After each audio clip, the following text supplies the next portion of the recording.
And then I'm going to read for you a little bit from this book that I got that I really like, called Famous Last Words.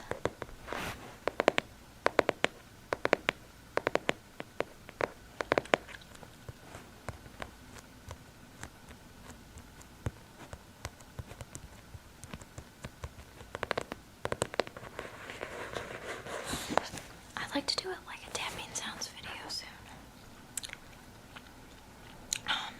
If you guys would like that. So, cool book. I'm going to read you a little bit from that. But first, I just want to talk to you guys about a couple things. First, I guess, I've discovered this new app that I really like. And it's called Periscope. And maybe, I'm sure some of you have heard of it. It's relatively new as far as I know. But I think it's through Twitter. Or like it might be by the same like company as Twitter. I don't really know. But basically it is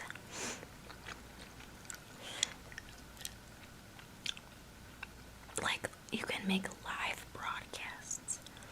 And so I'd be talking to you like I am now, only it would be live. And then anyone who's watching it can type things to you and everyone can see it. So like it's very interactive. But also after you make the live broadcast, it's saved on your page and people can watch it later if they missed it. And it's really, really fun. I really like it. I just started using it like today and I've been on it for like such a long time. It's really fun. So I was thinking, if any of you guys use Periscope or would like to use Periscope, it would be really fun to do like a little ASMR hangout on it. Because it would make it so much easier for me to talk to you guys, and I'd really like that. I don't know if you would, but if you would, let me know. And if you just want to go on it and look at I think you call them scopes, like your videos, you would just call them a scope. I'm still very new to it, so I don't really know that much about it. But if you would like to go on and just look at my scopes, feel free. I'll put my name down below. It's, I think most of the time people look at it on their phones, but I believe you can look at it on a computer too. But, if you want to see me, like, talking normally and in my normal voice and being very candid, you can go ahead and check that out. So let me know if any of you would be interested in doing that, because I think it would be really fun.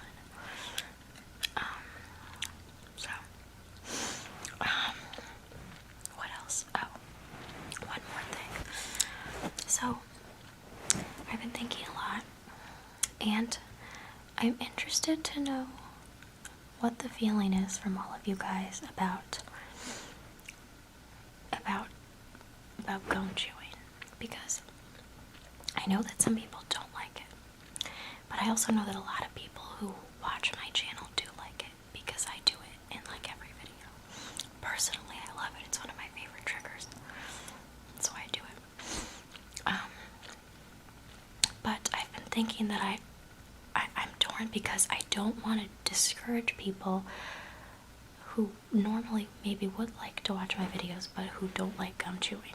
But I also don't want to disappoint my followers, especially the ones that have been with me for so long, who expect me to chew gum in basically every video.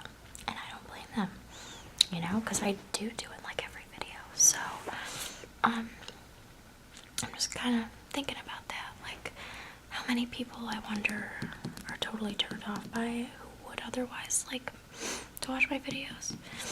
So I was thinking, I don't know if this would solve the problem, but because you guys are really important to me, and like what you want to see, that's the most important thing to me. So I was thinking, like, what what if sometimes I did videos and did one video that's say 40 minutes long, and the first 20 minutes I do whatever I'm doing in the video with gum chewing, and the second 20 minutes I do it without it, so people can like pick and choose what they want to watch. Is that like really stupid or weird? I don't know. That was like a possible solution I was thinking to that predicament. Let me know if you think that's like super dumb. So I'm trying to make this closer to me because, well, that works, doesn't it? Ouch. My back really hurts from leaning forward. I feel like my hair is always back when I make videos. I don't know why. I got cute bangs, but you guys never see them. And my hair is doing really weird things today. It's like very like flippy. Like, what is that? It's driving me crazy. I feel like I look like George Washington. Okay. Anyway, so let me get to the book reading for you guys. But those are just some things to ponder.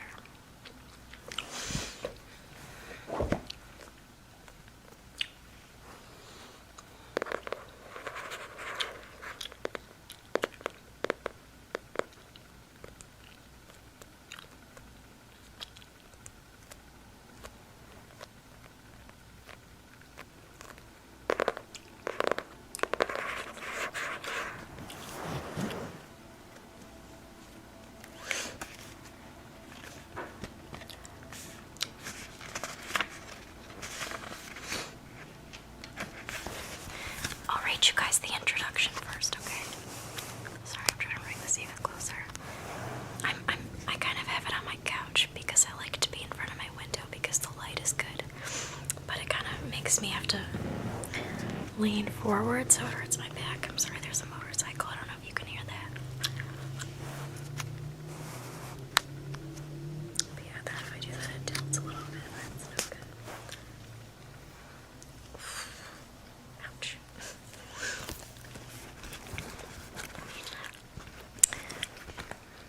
Okay, this is the introduction. When my father, a New York City lawyer for over 45 years, died in 1957, he left behind a sterling reputation but not much of material value. When I opened the large black safe in his midtown office, I discovered only an empty Coca-Cola bottle, a pair of tattered long underwear, and a tiny slip of white stationery. Scrawled on the paper in my father's hand were the words of a poem, written in 1820 by Fitz Greene Halleck, a banker, on the death of American poet Joseph Rodman Drake.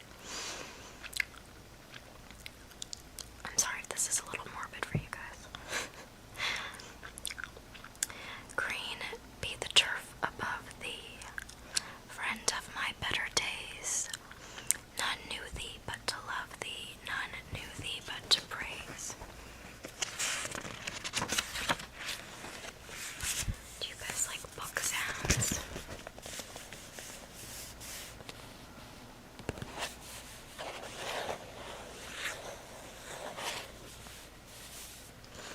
I like them.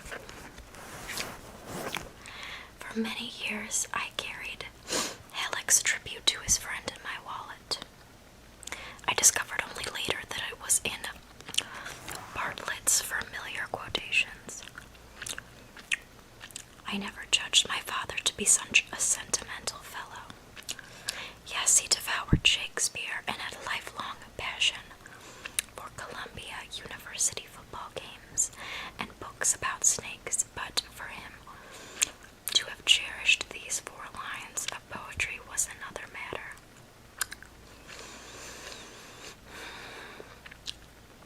In time, as a result of finding that scrap of stationery, I began to collect farewell utterances from people in all walks of life. Sorry, my butt's asleep.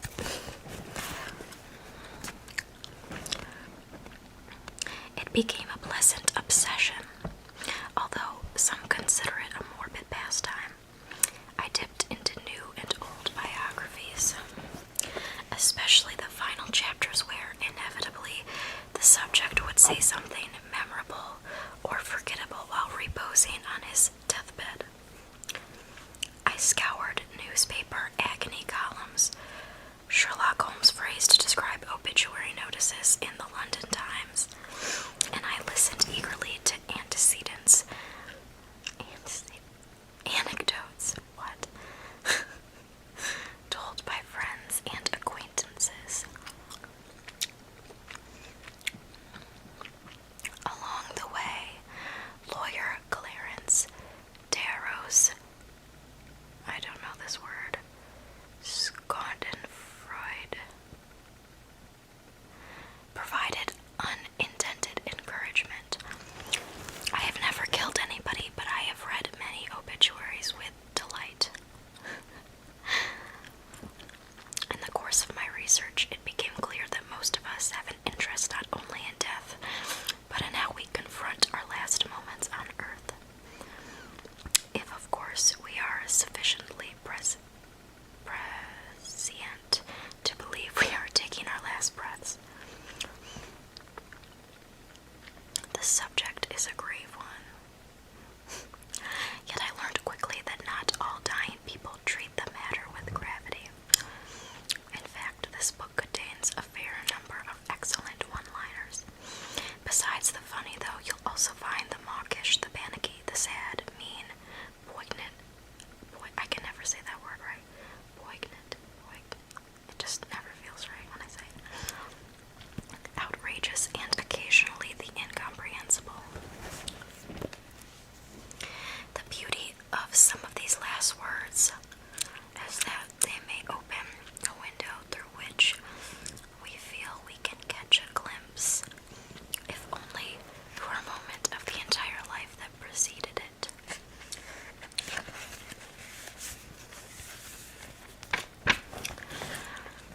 I've come to appreciate the difficulty of authenticating so-called exit lines, since witnesses are often too distraught or confused to remember things accurately, or simply choose to edit or improve the remarks for the sake of posterity. Back in 1920, the dying Notre Dame halfback George Gipp is supposed to have murmured to football coach Newt Rock, it's an odd name, tell them to go out and win one for the Gipper. But it's not clear that Rockney was actually there at the time, and, moreover, Gipp was never known to his buddies or anyone else as the Gipper. It is also true that reports of final utterances can vary. The adventurous Wilson Misner is reported to have said to a priest just before he died, "Why should I talk to you? I've just been talking to your boss." Rival observers report an alternative quote, "Well, Doc, I guess this is the main event." Obviously, this material is not easy to document, but I like to think that the majority of the famous last utterances in this volume were uttered in pretty much these words shortly before the utterer's death. So here they are, the partnering words of poets, philosophers, athletes, scoundrels, politicians, gangsters, movie stars, lawyers, plus soldiers, pilots, tycoons, and the condemned, plus a handful of, what is this word? Epitaphs.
was an athletic movie star known for his charm, good looks, and apparently an inability to gauge his physical condition, because his last words were, "I've never felt better."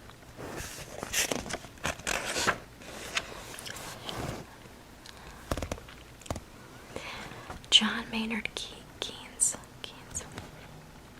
I wish I had drunk more champagne. I think I'm just gonna read you guys their actual last words and not like the description of all of them, because this is a really long book. I mean, it's not that long, but too long for me to read enough of it in a video.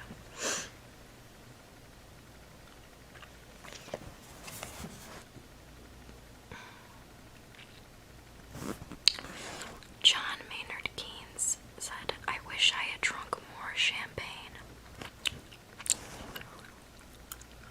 I like this one.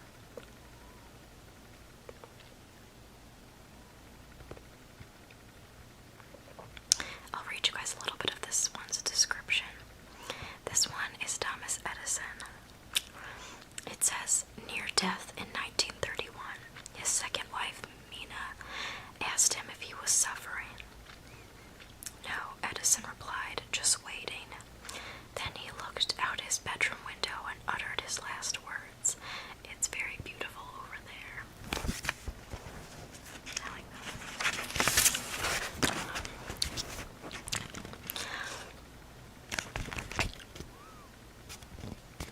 This is George Jacques Danton. He lived during the French Revolution. He was a lawyer who decreed the Reign of Terror, which charged him with conspiracy to overthrow the government, and he was sentenced to death by beheading. So before he was beheaded, he said, "You will show my head to the people. It is worth seeing."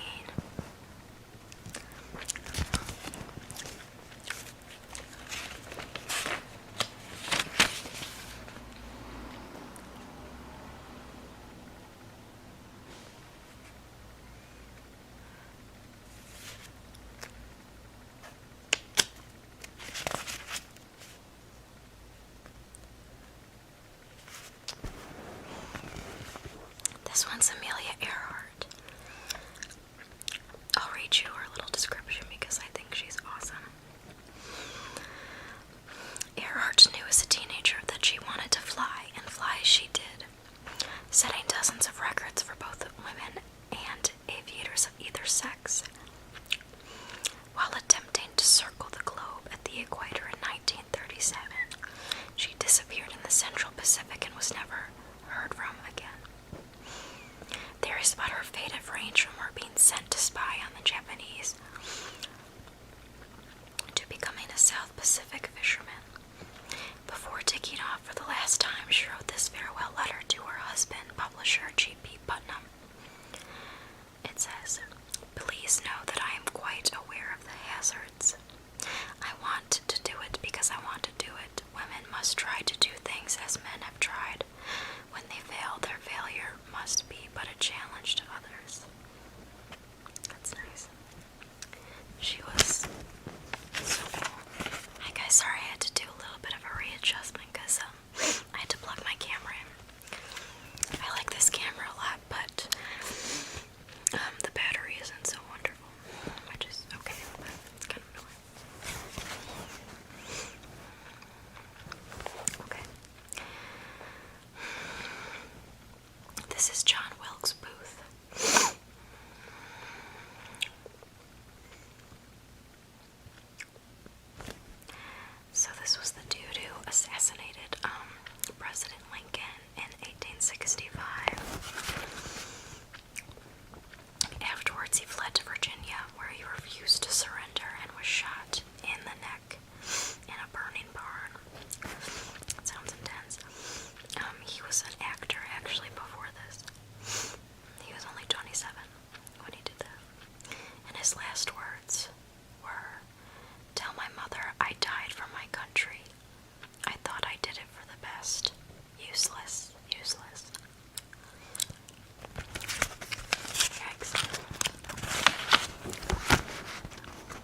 is a love story, but only those who are tortured by love can understand what I mean.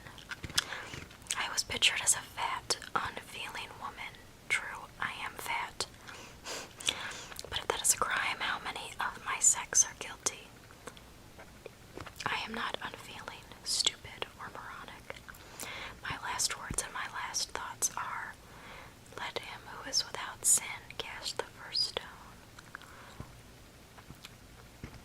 But I mean, like, they're not executing her because she's fat, they're executing her because she murdered people. So, I don't really get that.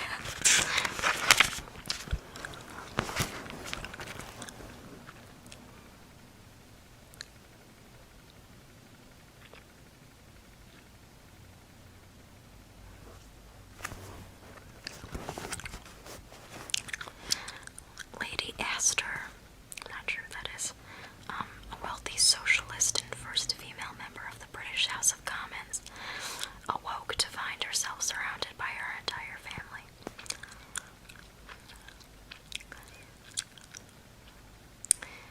She was a passionate advocate for women's rights. Astor spoke for her entire sex when she declared, "We are not asking for superiority, for we have always had that. All we ask is equality." Her last words were, "Am I dying, or is this my birthday?" That's funny.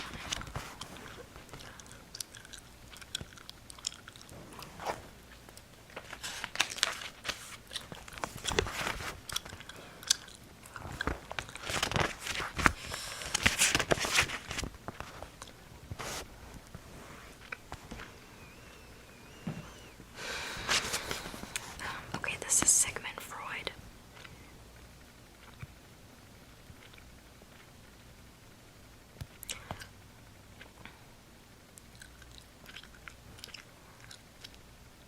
I didn't know this about Sigmund Freud, but it says a recent refugee from the Nazis and in great pain from the jaw cancer that plagued him for the last 15 years of his life. The 83-year-old founder of psychoanalysis reminded his physician of his promise to provide sedation. He received several large doses of morphine and died peacefully the next day. After, he said, "You promised me that you would help me when I could no longer carry on. It is only torture now, and it has no longer any sense."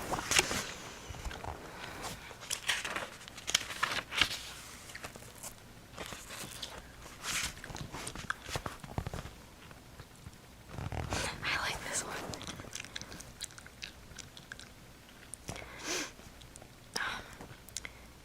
Henrik Ibsen. Shortly before Ibsen's death in 1906, his wife thought that she saw a marked improvement in his physical condition.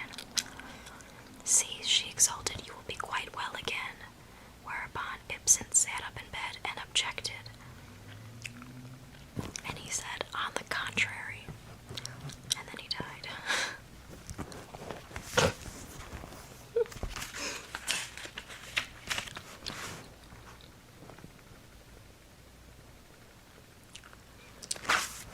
This is Mata Hari.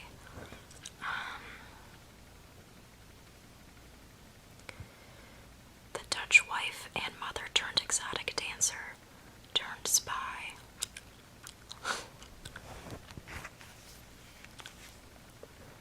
She said, she was executed by firing squad. It said that she said this to a nun who was trying to comfort her right before she died, and she refused to be blindfolded. And she blew her executioners a kiss. She said, "Death is nothing, nor life either, for that matter. To die, to sleep, to pass into nothingness, what does it matter?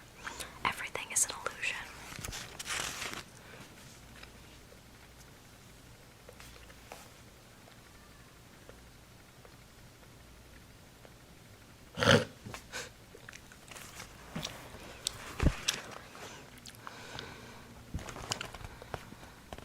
This is General John Sedgwick.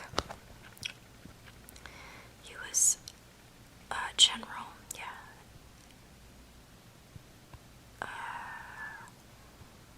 commander of the Army of Potomac, who enjoyed a reputation among his men as a good-humored guy and relentless optimist.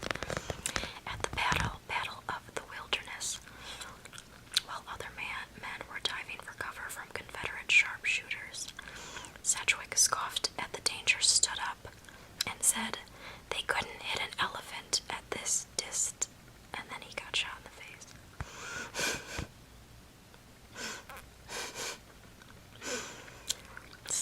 This is turning into a very morbid video. I have kind of a really morbid sense of humor, I'm sorry.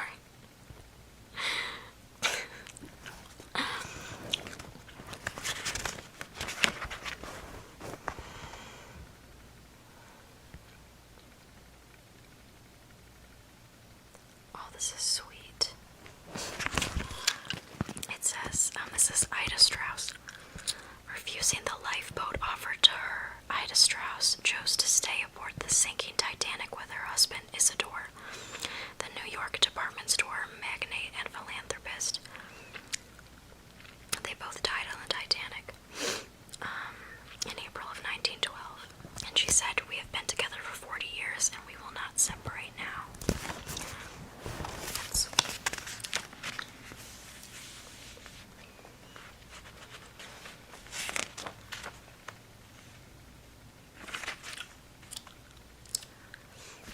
Picasso's last words were, "Drink to me."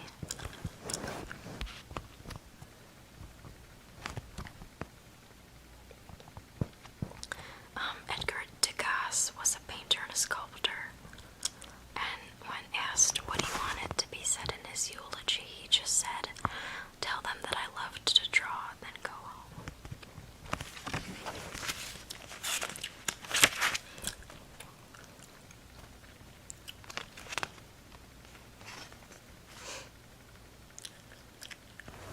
Errol Flynn, who was a movie star, said, "I've had a hell of a lot of fun and I've enjoyed every minute of it."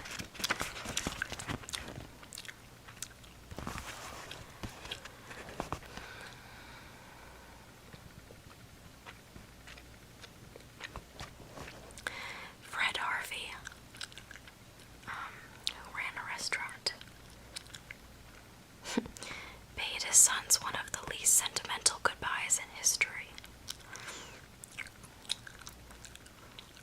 He said, "Don't cut the ham too thin."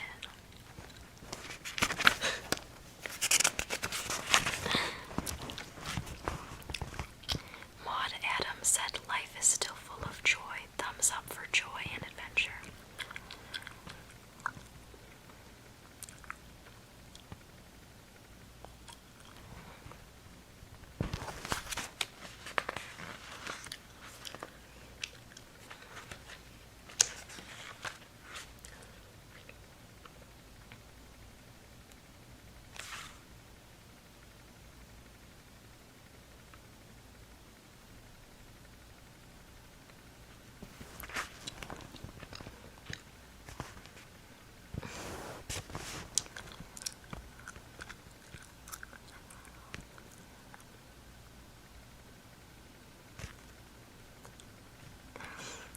George Kelly, famous playwright, said his niece tried to kiss him goodbye, and he said, "My dear, before you kiss me goodbye, fix your hair. It's a mess."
1944, he lost respect for his leader and agreed to assist in a failed assassination attempt. He spoke these last words to his son, Manfred, shortly before he took the poison ordered by the monster he had once served so well. I shall be dead in a quarter of an hour. To die by the hands of one's own people is hard, but the house is surrounded and Hitler is charging me with high treason. In view of my services in Africa, I am to have the chance of dying by poison. If I accept, none of the usual steps will be taken against my family, that is, against you. They will also leave my staff alone.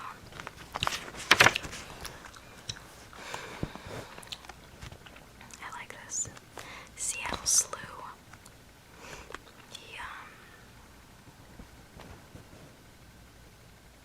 He was a runner, I think.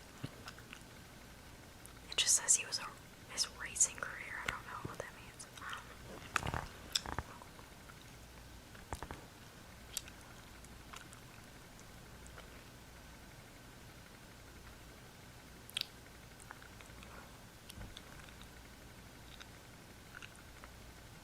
Wait a minute.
Spears, who was a British actor, wrote this in his suicide note. Dear world, I'm leaving you because I'm bored. I am leaving you with your worries. Good luck.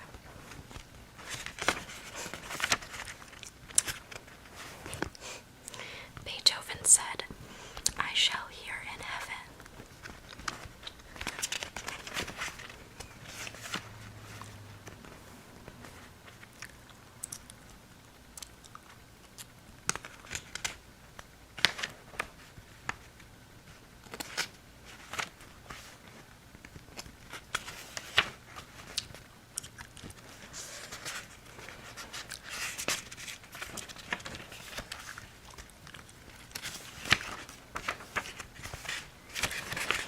George Washington said, I am about to die and am not afraid to die. I thank you for your attention and I pray you to take no more trouble for me. Let me go quietly. I cannot last long.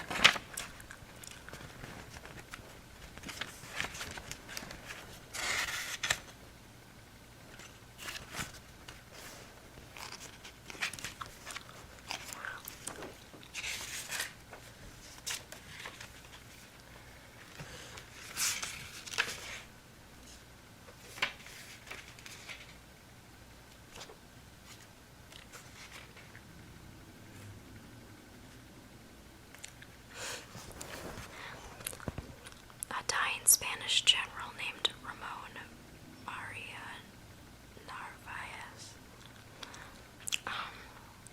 After a priest said that he needed to forgive his enemies, he said, I do not have to forgive my enemies. I have had them all shot.